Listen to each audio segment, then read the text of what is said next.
اعوذ باللہ من الشیطان الرجیم بسم اللہ الرحمن الرحیم السلام علیکم ورحمۃ اللہ وبرکاتہ۔ مجلس اتحاد المسلمین کے شریک معتمد و سابقہ رکن اسمبلی عالی جناب احمد پاشا قادری صاحب، حضرت مولانا ظہیر الدین صوفی صاحب، معزز حاضرین اکرام، بزرگان قوم اور ملت، میرے غیور نوجوان ساتھیوں اور میرے تمام مجلس اتحاد المسلمین کے رفقا،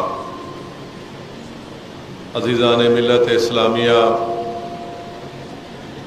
یہ اللہ کا بڑا فضل و کرم ہے کہ اللہ سبحانہ و تعالیٰ نے ہم تمام کو زندہ رکھا اور اس ماہ مبارک ہم کو عطا کیا۔ اللہ سبحانہ و تعالیٰ نے ہم کو زندہ بھی رکھا اور اللہ سبحانہ و تعالیٰ نے ہم کو ایک موقع دیا کہ ہم رمضان کے اس مبارک مہینے میں اللہ سبحانہ و تعالیٰ کو راضی کریں۔ اللہ نے ہم کو ایک موقع دیا کہ ہم متقی اور پرہیزگار بن جائیں۔ اللہ سبحانہ و تعالیٰ نے ہم تمام مسلمانوں کو ایک موقع دیا کہ ہم سال کے 11 مہینے جو اللہ کی نعمتیں کھاتے ہیں، اللہ یہ دیکھنا چاہتا ہے کہ کیا میرے بندے میری محبت میں میرے حکم پر 30 دن اپنے کھانے کو چھوڑ سکتے ہیں یا نہیں۔ اللہ نے ہم کو موقع دیا کہ ہم میں صبر پیدا ہو۔ اللہ نے ہم کو ایک موقع دیا کہ ہم روزہ رکھ کر غریبوں کی بھوک کو، ان کی تکلیف کو محسوس کر سکے۔ اللہ نے ہم کو موقع دیا کہ ہم اس ماہ مبارک میں اللہ نے قرآن کریم کو نازل کیا، تو اللہ سبحانہ و تعالی ہم کو ایک موقع دے رہا ہے کہ ہم اللہ کے اس کلام کی تلاوت کریں، ہم اپنے اللہ کے کلام سے اپنے رشتے کو مضبوط کریں۔ میری اللہ سے دعا ہے کہ اللہ سبحانہ و تعالی ہم تمام کو رمضان مبارک کے جو اصول ہیں، جو ادب ہے اور اس کے تقاضے ہیں، اللہ ہم تمام کو نبی کریم صلی اللہ علیہ وسلم کے صدقہ طفیل میں ہم کو اللہ موقع دے۔ اللہ ہم کو یہ سلیقہ سکھائے کہ ہم اس ماہ مبارک کا صحیح استعمال کریں، ہم تمام اس میں روزے رکھیں، اس میں زکوٰۃ نکالیں تاکہ ہم متقی اور پرہیزگار بن جائیں۔ میرے عزیز دوستوں اور بزرگوں، میں شروعات میں یہ کہنا ضروری سمجھتا ہوں کہ آج غزہ میں جو فلسطینیوں پر ظلم ہو رہا ہے، پچھلے کئی مہینوں سے فلسطینیوں پر ظلم ہو رہا ہے، بلکہ 5 مہینے سے زیادہ ہو چکے ہیں۔ ظالم اسرائیل کی حکومت معصوم فلسطینیوں کو پر ظلم کر رہی ہے۔ غزہ میں 21 لاکھ فلسطینیوں کی آبادی، 30,000 لوگوں کو کی موت ہو چکی ہے، 15,000 سے زائد معصوم بچوں کو کی موت اس میں ہوئی ہے۔ 21 لاکھ یا 20 لاکھ کی آبادی میں 12 لوگ آج بے گھر ہو چکے ہیں۔ 50,000 سے زیادہ خواتین جو حاملہ ہیں، آج ان کے پاس اسپتال نہیں ہے۔ 60,000 سے زیادہ لوگ زخمی ہیں، ان کے زخموں کا علاج کرنے کے لیے دوائیں نہیں ہیں۔ پچھلے چند دنوں سے یہ خبر آ رہی ہے کہ معصوم 4 سال 6 سال کے بچے بھوک اور فاقہ کی وجہ سے مر رہے ہیں یا پھر وہ تڑپ رہے ہیں۔ میرے عزیز دوستوں اور بزرگوں، ہم دنیا کے جس کونے میں ہیں، یہ ضروری ہے کہ ہم ان فلسطینیوں کی تکلیف کو اپنے دل میں محسوس کریں، ہم ان فلسطینیوں کی آواز بنیں جو اسرائیل جو بربریت اور ظلم کر رہا ہے غزہ میں، ہم اس کے خلاف صدائے احتجاج بلند کریں. ہم دعاؤں میں اس مقدس سرزمین کے ان جیالوں کے لیے دعا کریں جو مسجد اقصی اور بیت المقدس کی حفاظت کے لیے ٹھہرے ہوئے ہیں. میرے عزیز دوستوں اور بزرگوں، جب آپ اور ہم کھانے کا دسترخوان پر بیٹھتے ہیں تو یہ ضروری ہے کہ ہم چند لمحوں کے لیے یہ بھی سوچ لیں کہ اس دنیا میں غزہ کی سرزمین پر لوگ اور معصوم بچے بھوک اور فاقہ سے پریشان ہیں. ہم تھوڑی دیر کے لیے یہ بھی سوچ لیں کہ آج ہمارے سامنے اللہ نے طرح طرح کے رزق اور نعمتوں سے ہم کو نوازا. افطار کے وقت آج حیدرآباد ہو یا ہمارا وطن عزیز بھارت ہو، ایسے کئی غریب ہیں جن کو کھانا دستیاب نہیں ہے. ایسے کئی غریب ہزاروں لاکھوں کی تعداد میں ہمارے وطن میں جو بھوکے سو جاتی ہیں. تو میرے عزیز دوستوں اور بزرگوں، اللہ اس ماہ مبارک میں ہم کو صبر کی ٹریننگ دے رہا ہے. اللہ ہم کو پیغام دے رہا ہے. علماء کرام نے لکھا اور بولا کہ جب تم سحری کے بعد سے افطار تک نہیں کھاتے ہو تو اللہ یہ پیغام دے رہا ہے کہ تمہارے دل میں، تمہاری سوچ میں، تمہاری فکر میں، تمہاری عادتوں میں ایک تبدیلی آنی چاہیے. اور وہ یہ ہے کہ آج تم اللہ کی رضا کے لیے بھوکے ہو، تمہارے سامنے حلال چیزیں ہیں، تم اس کی طرف ہاتھ لگانا تو چھوڑو، تم دیکھتے نہیں ہو. مگر پیغام یہی ہے کہ میرے عزیز دوستوں اور بزرگوں، ہم ان غریبوں کی تکلیف کو محسوس کریں، ہم ان کی تکالیف کو سمجھیں اور ان کے لیے کھڑے ہو جائیں تاکہ ان کو بھی انصاف مل سکے. میرے عزیز دوستوں اور بزرگوں، معزز بزرگان قوم اور ملت، اللہ کے رسول صلی اللہ علیہ وسلم جمعے کا خطبہ دینے کے لیے ممبر پر قدم مبارک رکھتے ہیں اور اللہ کے رسول صلی اللہ علیہ وسلم 3 مرتبہ آمین کہتے ہیں. نماز جمعہ کے بعد صحابہ کرام نے رسول اللہ صلی اللہ علیہ وسلم سے پوچھا کہ یا حبیب اللہ، یا رسول اللہ صلی اللہ علیہ وسلم، آپ نے 3 مرتبہ آمین کیوں کہا؟ تو اللہ کے رسول صلی اللہ علیہ وسلم نے فرمایا کہ جبریل امین دعا کر رہے تھے. وہ دعا یہ کر رہے تھے کہ ہلاک ہو جائے وہ شخص جس نے اپنے ضعیف ماں باپ کو پایا اور ان کی خدمت نہیں کی. تو میں آمین کہا. صلی اللہ علیہ وسلم نے فرمایا جبریل امین دعا کر رہے تھے کہ ہلاک ہو جائے وہ شخص جس نے رمضان کو پایا اور اس نے اپنے رب کو نہیں منایا یا اپنے گناہوں سے توبہ نہیں کی. تو میں نے آمین کہی. رسول اللہ صلی اللہ علیہ وسلم نے فرمایا پھر جبریل امین نے دعا کی کہ ہلاک ہو جائے وہ شخص جس مجمع میں محمد مصطفیٰ صلی اللہ علیہ وسلم کا ذکر ہو اور وہاں پر لوگ محمد مصطفیٰ صلی اللہ علیہ وسلم پر درود و سلام نہیں بھیجتے. تو رحمت للعالمین صلی اللہ علیہ وسلم نے آمین کہی. تو میرے عزیز دوستوں اور بزرگوں، یہ حدیث شریف ہم سے کہہ رہی ہے کہ ہم ایک مرتبہ نہیں بلکہ زندگی کی جتنی سانسیں ہم میں باقی ہیں، ہم ہمیشہ اللہ کے رسول صلی اللہ علیہ وسلم پر درود و سلام کے نذرانے پیش کرتے رہے. اللہم صلی علی سیدنا محمد عبدک رسولک بأم الآل صحابہ وسلم. میرے عزیز دوستوں اور بزرگوں، محدث دکن حضرت عبداللہ شاہ صاحب قبلہ رحمۃ اللہ علیہ اپنی کتاب رمضان میں لکھتے ہیں کہ حشر کا میدان ہے، اللہ کے عرش کے پاس حضرت آدم علیہ السلام سبز رنگ کے کپڑے پہن کر کھڑے ہوئے ہیں اور حضرت آدم علیہ السلام آپ کے اور ہمارے آقا محمد مصطفیٰ صلی اللہ علیہ وسلم کو یہ کہہ کر پکارتے ہیں کہ اے احمد صلی اللہ علیہ وسلم، دیکھو وہ تمہارا امتی جہنم میں فرشتے لے کے جا رہے ہیں اس کو. اللہ کے رسول صلی اللہ علیہ وسلم رحمت للعالمین، شافع روز جزا، امام الانبیاء، ان فرشتوں کی طرف دوڑتے ان سے کہتے ہیں کیا کر رہے ہو، یہ میرا امتی ہے۔ تو فرشتے کہتے ہیں کہ ہم بڑے سخت دل ہیں، ہم صرف اللہ کا حکم مانتے ہیں۔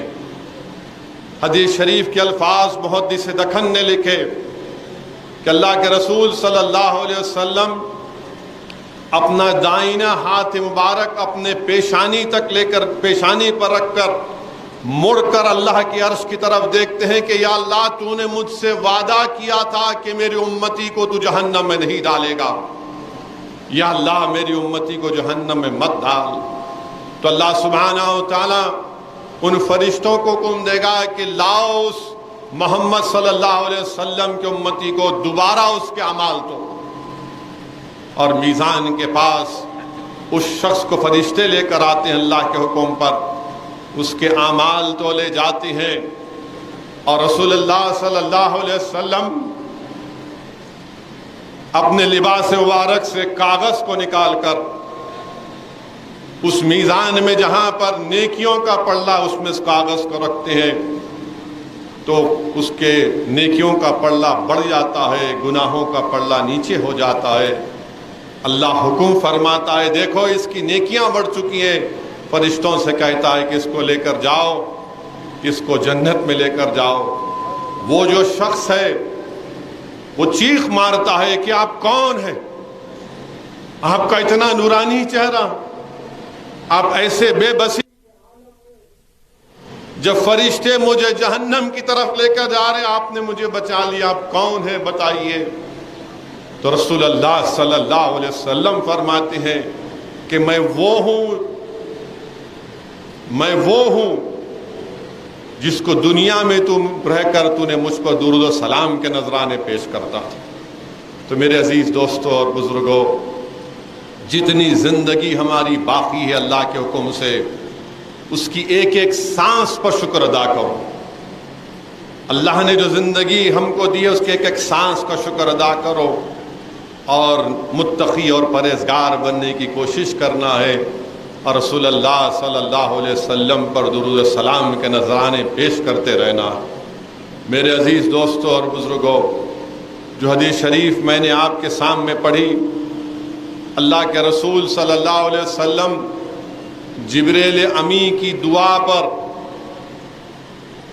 آمین کہہ رہے ہیں کہ جس نے رمضان کو پایا اس کی قدر نہیں کی وہ ہلاک ہو جائے۔ ایک طرف فرشتوں کے امام ہیں، فرشتوں کے سردار ہے، دوسری طرف تمام انبیاء اور رسولوں کے سردار کی زبان سے نکل رہا ہے آمین۔ تو میرے عزیز دوستوں اور بزرگوں، اس ماہ مبارک کی قدر کریں، اللہ ہم کو توفیق دے کہ ہم رمضان کی قدر کریں۔ اور حدیث شریف میں اللہ کے رسول صلی اللہ علیہ وسلم نے فرمایا کہ اگر تم کو معلوم ہو جائے گا کہ رمضان کیا ہے تو تم یہ خواہش کرو گے کہ سال تمام رمضان رہے۔ میرے عزیز دوستوں اور بزرگوں، حدیث شریف میں آیا کہ یہ وہ ماہ مبارک ہے جس میں جہنم کے دروازوں کو بند کر دیا جاتا ہے، یہ وہ ماہ مبارک ہے جس میں شیاطین کو اللہ جکڑ دیتا ہے، قید کر دیتا ہے، یہ وہ ماہ مبارک ہے میرے عزیز دوستوں اور بزرگوں کہ اس کے ہر ساتھ میں اللہ غفور رحیم، رسول اللہ صلی اللہ علیہ وسلم کی امت کے گناہ گاروں کی مغفرت کرتا ہے اگر وہ توبہ کے لیے ہاتھ اٹھاتے ہیں۔ یہ وہ ماہ مبارک ہے جس کی راتوں میں اللہ اپنی شان کے مطابق آ کر یہ کہتا ہے کہ ہے کوئی مجھ سے اپنی گناہوں کی مغفرت کرنے والا۔ سال کے 11 مہینے لوگ راتوں میں اٹھ کر، لوگ نمازوں کے بعد، لوگ اہل دل کے پاس جا کر کہتے ہیں کہ آپ اللہ سے دعا کریے ہمارے لیے۔ کوئی نماز کے بعد دعا کرتا ہے، کوئی راتوں میں اٹھ کر اللہ سے بھیک مانگتا ہے کہ پروردگار معاف کر دے، گناہوں میں لطف ہو۔ یہ ماہ مبارک میں اللہ سبحانہ و تعالی اپنی شان کے مطابق پہلے آسمان پر آ کر یہ کہہ رہا ہے کہ ہے کوئی جو مجھ سے اپنے گناہوں کی مغفرت طلب کرے، ہے کوئی جو مجھے راضی کر لے۔ اندازہ لگائیے کہ رب کائنات کہہ رہا ہے کہ ہے کوئی جو مجھے راضی کرنا چاہتا ہے۔ میرے بھائی، جب اللہ کو راضی کر لیتے ہیں تو پھر دین و دنیا میں اس کو کامیابی مل جاتی۔ اسی لیے بہت ضروری ہے کہ ہم اس ماہ مبارک کی قدر کریں۔ جنت میں ایک دروازہ ہے جس کا نام ریان ہے، اور اس جنت کے اس دروازے سے حدیث شریف میں رسول اللہ صلی اللہ علیہ وسلم نے فرمایا کہ صرف وہی لوگ جا سکتے ہیں جو روزے دار ہیں۔ جب روزے دار پل صراط سے گزرے گا تو داروغہ جہنم، یعنی حدیث شریف میں آیا کہ جب روزے دار کو جہنم میں ڈالے گا تو آنکھ کمزور ہو جائے گی، تو داروغہ جہنم بولے گا اس میں کوئی روزدار ضرور ہے۔ جب حشر کے میدان میں ریاکاروں کی ایک لائن بنائی جائے گی، مجاہد ہوگا جو جہاد کیا، شہید ہوگا، اس سے کہا جائے گا کہ تو نے کیا کیا، تو کہے گا کہ میں نے جہاد کیا۔ تو اللہ حکم دے گا کہ دنیا میں جہاد اس لیے کیا تھا کیونکہ وہ دنیا میں عزت چاہتا تھا، جو اس کو مل چکی ہے اس کو نکالو۔ ریاکار ہوئے ڈالو، قاری ہوگا، امام ہوگا، حافظ قرآن ہوں گے، بولیں گے نہیں تم دنیا میں عزت چاہتے تھے، پہچان چاہتے تھے، نکالو ان کو۔ مگر ان ریاکاروں کی لائن میں روزے دار کا نام نہیں، روزے دار کا نام نہیں ہے۔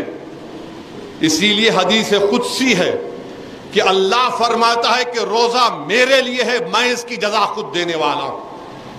آپ اندازہ لگائیے کہ روزے کی جزا اللہ سبحانہ و تعالیٰ خود دے گا، اور اللہ قرآن میں فرما رہا ہے سورہ بقرہ میں کہ تم روزہ رکھو تاکہ تم متقی اور پرہیزگار بن جاؤ۔ میرے عزیز دوستوں اور بزرگوں، حدیث شریف کئی احادیث ہیں، بس نوجوانوں سے میری اپیل ہے کہ آپ روزہ رکھیے۔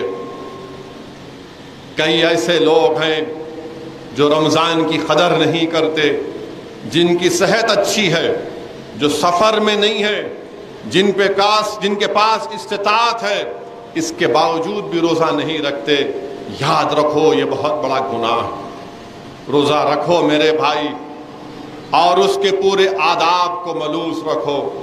روزہ اگر آپ ہیں، حدیث شریف میں آیا کہ روزہ ہیں، اگر آپ غیبت کر رہے ہیں تو اللہ کو ایسے روزے کی ضرورت نہیں۔ حدیث شریف میں آیا کہ تم کھانا پینا چھوڑ رہے، اللہ کو اس کی ضرورت نہیں اگر تم غیبت کر رہے ہو، تم اپنی آنکھوں سے گناہ کر رہے ہو، اللہ کو ایسے روزے کی ضرورت نہیں ہے۔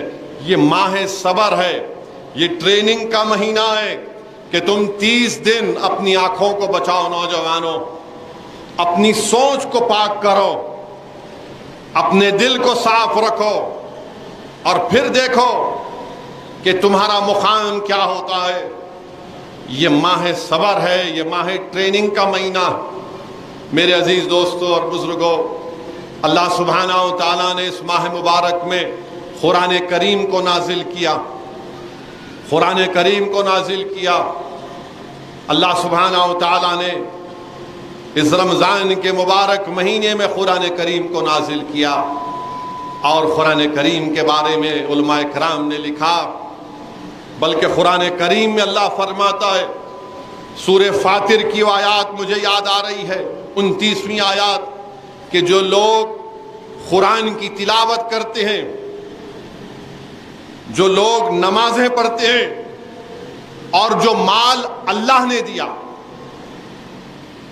دولت مند یہ سمجھتا میری دولت ہے، اللہ بول رہا نہیں، جو مال میں تجھے دیا، تو یہ دولت مند لوگ یہ سمجھتے ہیں کہ میرا مال ہے، نہیں، وہ اللہ کا دیا ہوا مال ہے۔ تو اللہ فرما رہا ہے کہ جو میں نے مال تم کو دیا، تم چھپ کر یا کھلے عام تم غریبوں کی، محتاجوں کی مدد کرتے ہو۔ پھر قرآن کریم میں مفسرین نے لکھا کہ جو یہ 3 کام کرتے ہیں، قرآن کی تلاوت کرتے ہیں، نماز پڑھتے ہیں، اور اپنی دولت غریبوں کو دیتے ہیں، وہ اللہ سے بہترین تجارت کر رہے ہیں، اور ان کا فائدہ ہی فائدہ۔ آپ سوچو، اللہ فرما رہا ہے کہ جو قرآن کی تلاوت کرتے ہیں، جو نماز پڑھتے ہیں، اور جن کو اللہ نے دولت اور مال دیا، جو چھپ کر یا کھلے عام غریبوں اور محتاجوں کی مدد کرتے ہیں، وہ اللہ سے تجارت کر رہے ہیں اور اللہ ان کو بہت فائدہ ہی فائدہ دے گا۔ تو قرآن اللہ کا کلام ہے۔ اللہ نے ہر نبیوں کو، رسولوں کو اللہ نے معجزے دیے۔ علماء کرام نے لکھا کہ جس زمانے میں حضرت موسیٰ علیہ السلام آئے، اس زمانے میں جادوگروں کا بڑا زور اور اثر تھا، تو اللہ سبحانہ و تعالیٰ نے حضرت موسیٰ علیہ السلام کو عصائے موسیٰ دیا۔